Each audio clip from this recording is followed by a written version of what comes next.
I'm Lieutenant Douglas M. Hackett of the Office of Naval Intelligence. This briefing will cover two aspects of the Pueblo incident: the Pueblo seizure and the analysis of the North Korean evidence.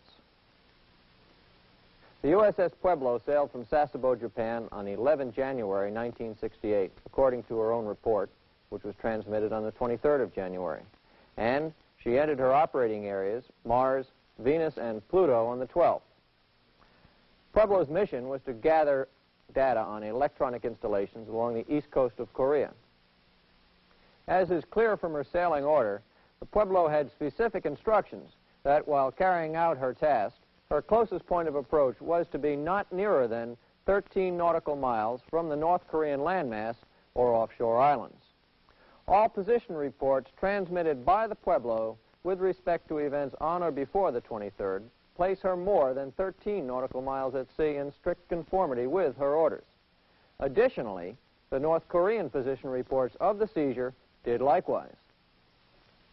The first indication that anything unusual was taking place came sometime after 11:30 a.m. Korean time on the 23rd, when the Pueblo radio operator in operator's chatter transmitted more company and said that he intended to keep his circuit open.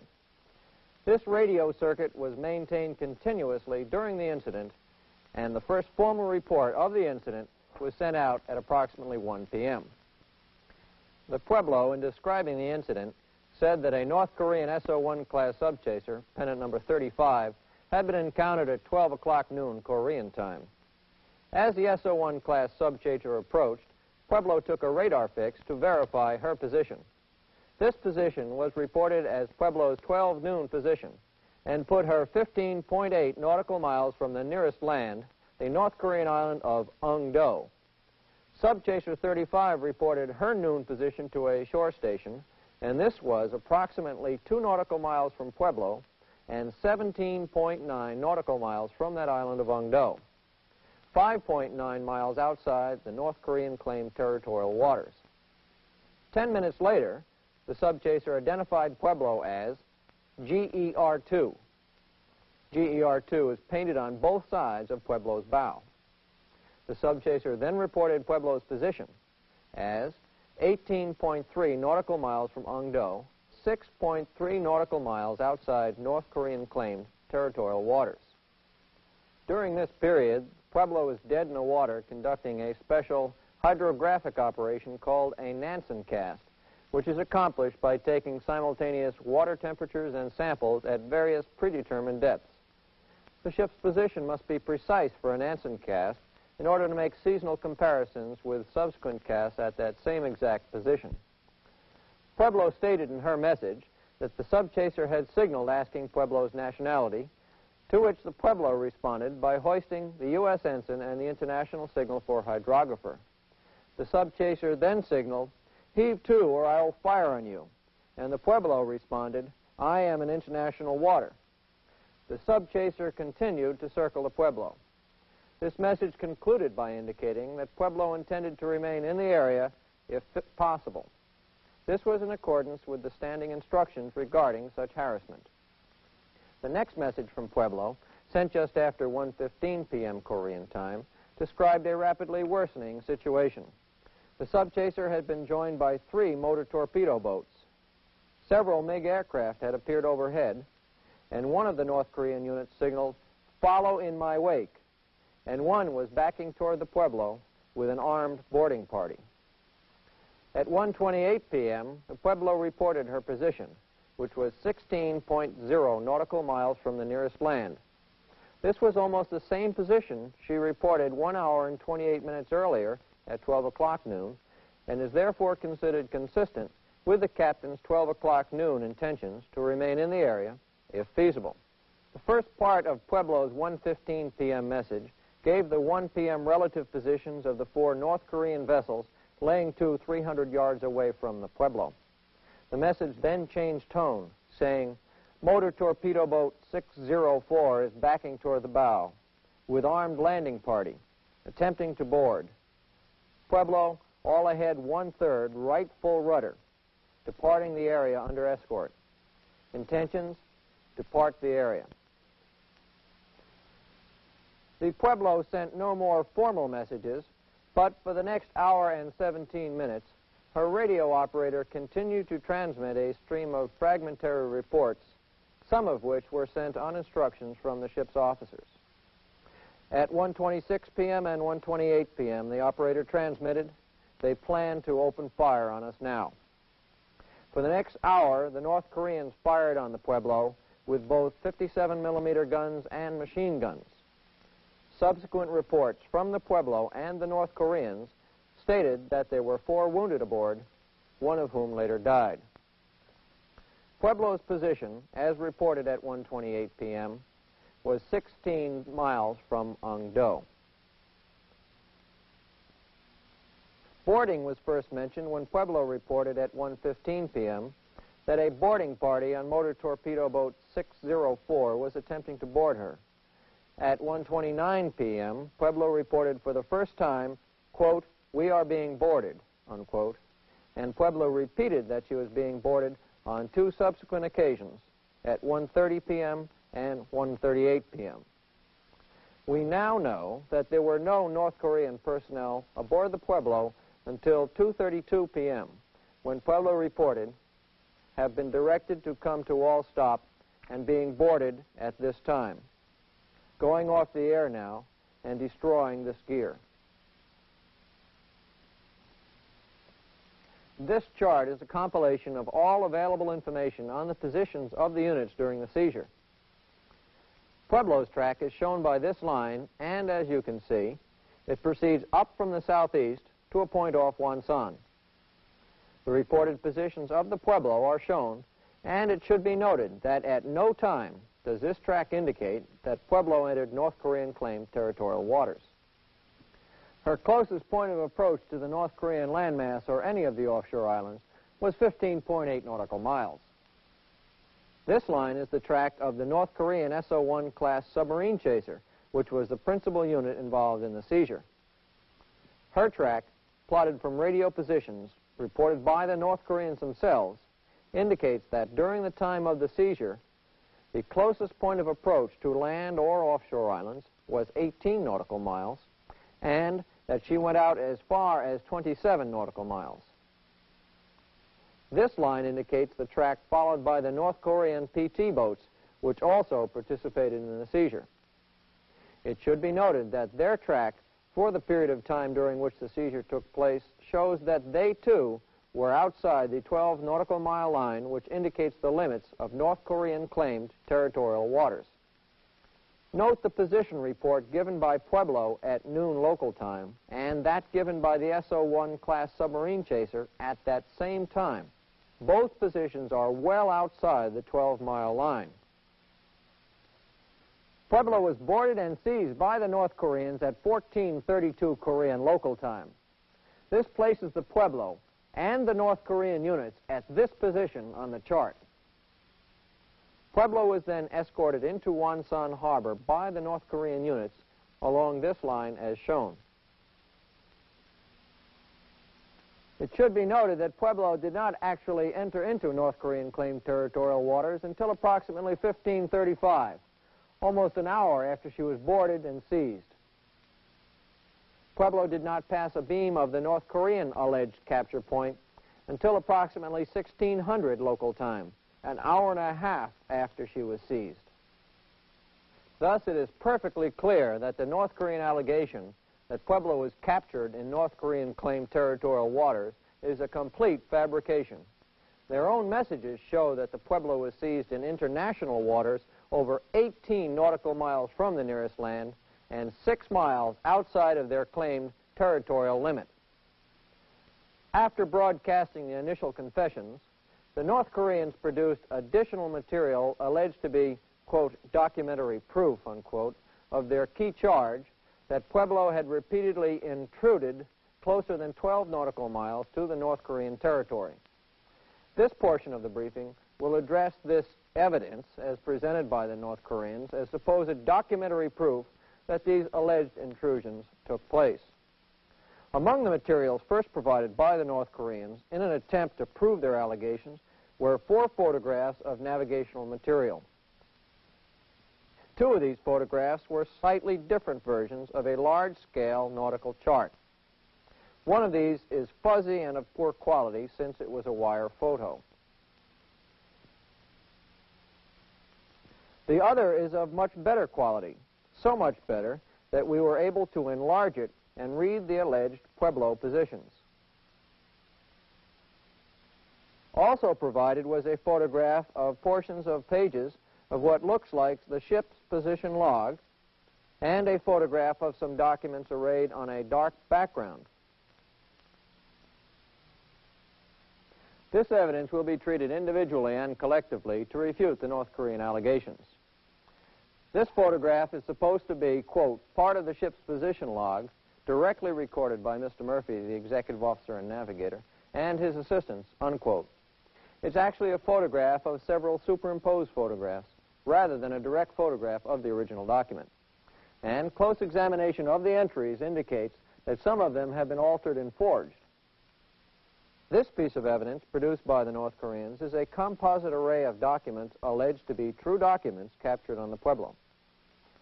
That these documents are also fabrications can easily be shown by examination of them.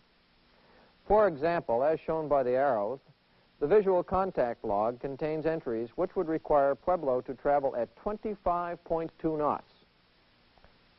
And this is twice Pueblo's maximum of approximately 12.5 knots.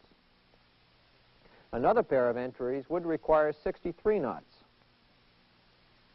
Another entry indicated by these arrows shows two positions 500 miles apart with only 12 minutes difference in time.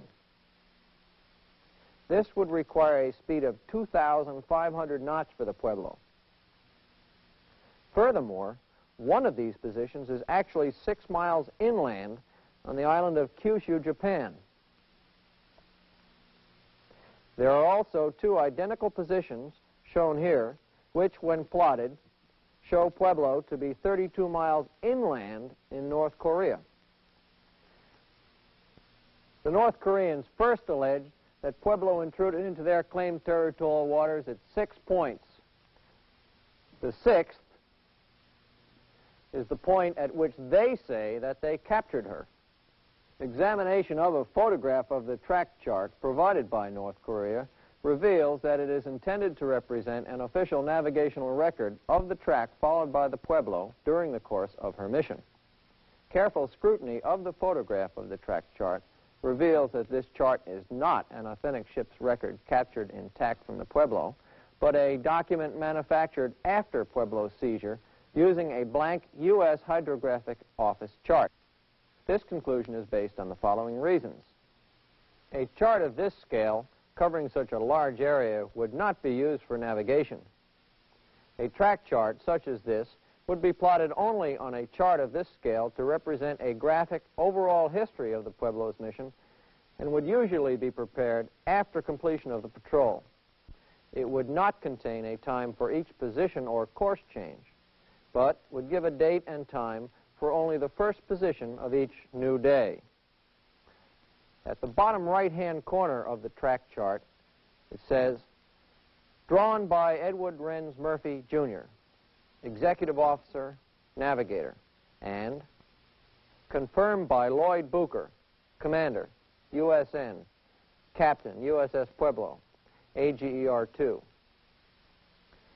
A U.S. Navy track chart would not be signed by the navigator and the captain, but would be prepared by the quartermaster, approved by the navigator, and submitted to the commanding officer for inclusion in the mission report, which is the only document which would be signed by the commanding officer.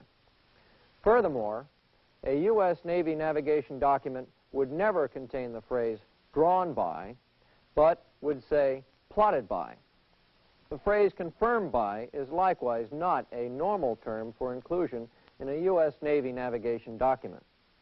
Approved by would be the proper phraseology.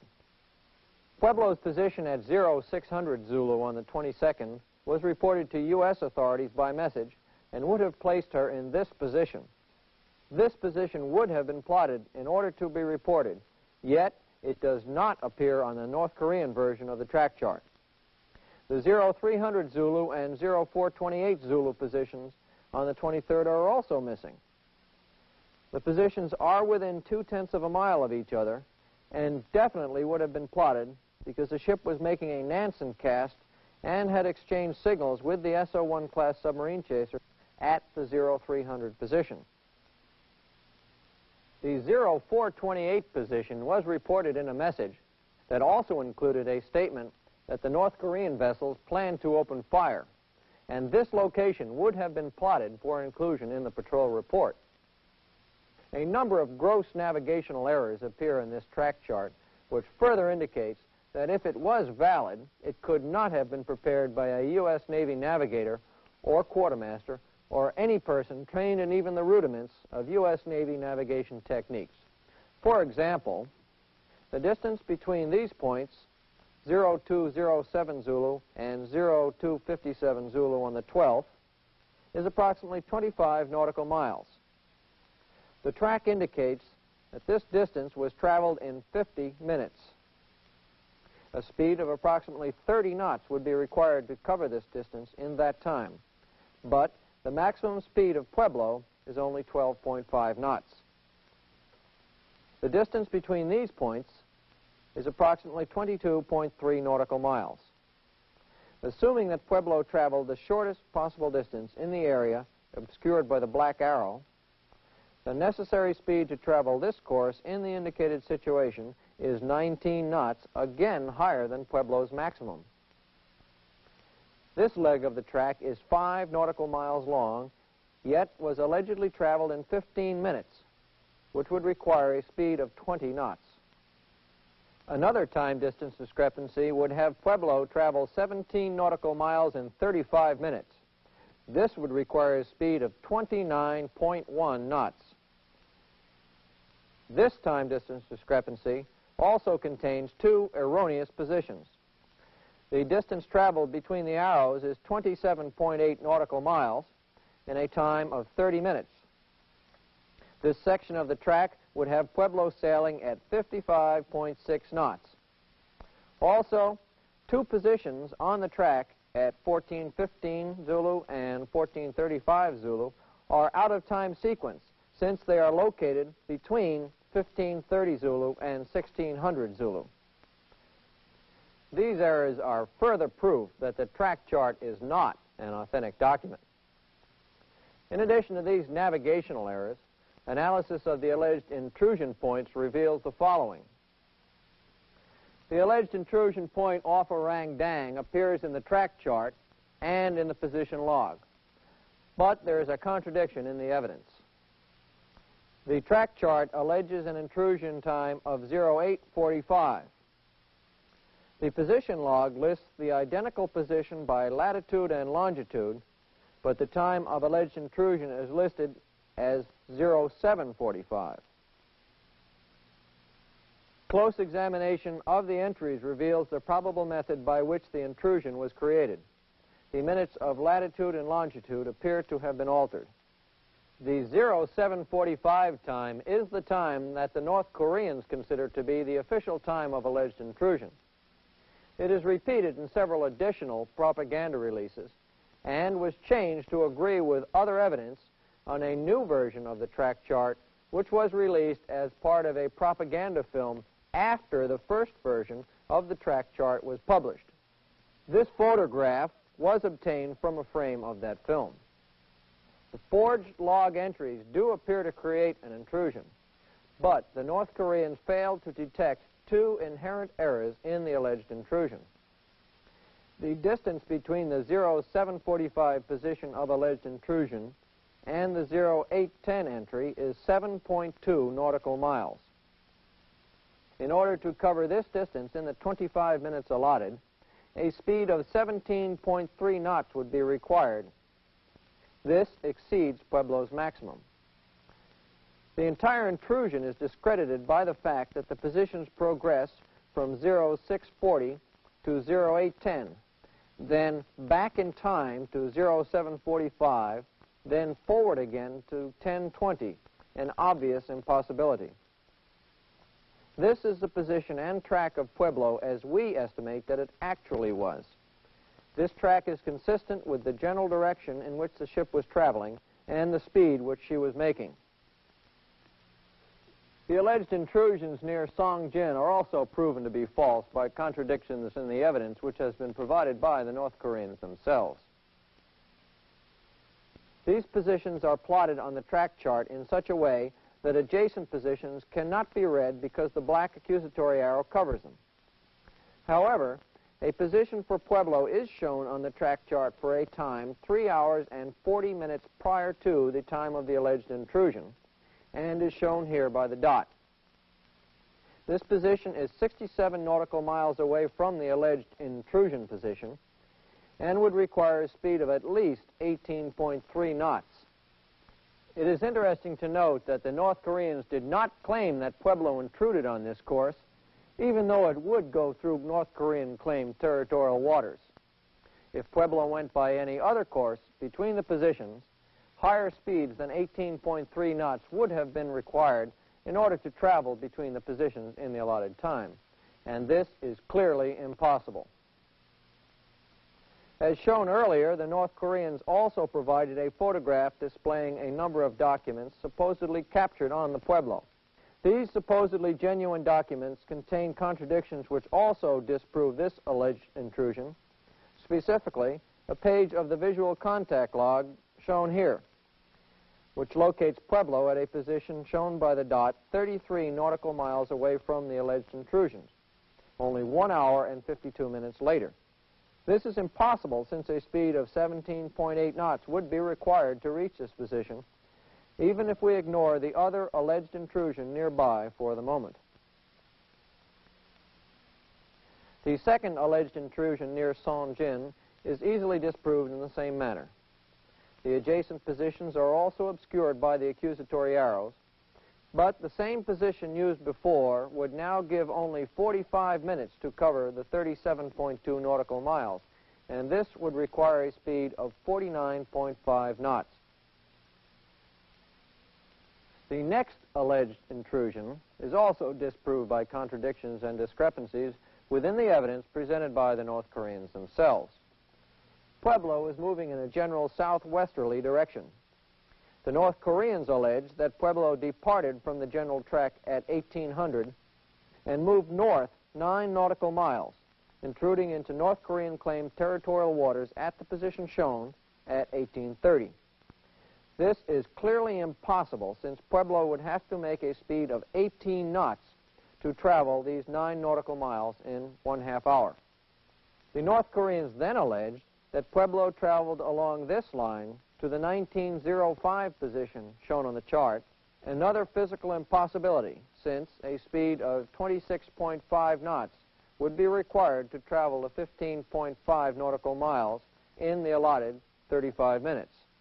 As shown once before in the alleged intrusion near Orang Dan, altered entries in the position log seem to be the source of this alleged intrusion. The entry for the minutes of latitude appear to have been altered, but once again the position change creates a time-distance discrepancy requiring speeds which Pueblo is not capable of making.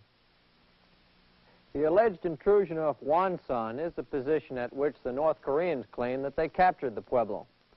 I have already shown that this allegation is an outright lie.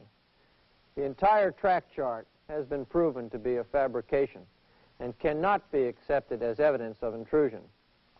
Moreover, Pueblo's position reports place her well outside the claimed territorial limits of North Korea, and the North Korean units participating in the seizure gave position reports which placed them approximately 6 miles outside the claimed territorial limits at the time of the seizure. It is obvious that the entire encounter took place well outside the claimed 12-mile line, and that Pueblo did not cross that line until she was escorted across it by the North Korean units, approximately an hour after being seized. Further, Pueblo did not pass a beam of the North Korean alleged capture position until approximately 4:05 p.m. Korean time, which is 1 hour and 33 minutes after the ship had been boarded. Thus, it is apparent that this alleged intrusion is an outright lie. We must backtrack momentarily to the alleged intrusion off Kaltan, which is supported by only one piece of evidence provided by North Korea, the track chart. The North Koreans did not provide any other pieces of supporting evidence to corroborate this charge of alleged intrusion. The track chart is a fabrication and is false, as I have just shown, and therefore cannot be accepted as valid proof of intrusion. In addition to the previously considered evidence, the North Koreans have produced a 4-volume series of pamphlets and 4 short movies which are merely repetitions of the accusations, confessions, and claims previously made. Analysis of the track chart shown in the motion picture reveals further variations in the evidence as presented by the North Koreans. This version of the track chart is changed with over 46 variations and discrepancies between it and the track chart originally presented to the world as evidence. Most of these variations are relatively minor, but some, such as the change in the time of alleged intrusion near Orang Dan, are major, and further proof that the evidence presented by the North Koreans is false. On the 12th of September 1968, the North Koreans held a press conference in Pyongyang. At this press conference, the standard confessions were repeated by the crew, but there was an increase in the ante. Instead of the 6 alleged intrusions originally charged in January 1968 as the only intrusion, the North Koreans now claim that Pueblo intruded 17 times. The only documentary evidence which the North Koreans produced to support these additional 11 entirely new intrusions was a photograph of obviously unauthentic charts, similar to those charts which I have just analyzed and proven to be fabrications and false. It is interesting that a high-quality photograph of this chart has not been made available more than a year after the seizure, nor has any further corroborating evidence been made available. The very fact that the additional 11 alleged intrusions were not even mentioned until some 9 months after the seizure only serves to further indicate that the alleged intrusions are completely false. In conclusion, the North Koreans charge that the USS Pueblo committed penetrations and intrusions into what they claim as territorial waters. But in the production of their evidence, the North Koreans created so many inconsistencies, discrepancies, and contradictions that they have proved their own allegations to be complete fabrications and entirely false from beginning to end.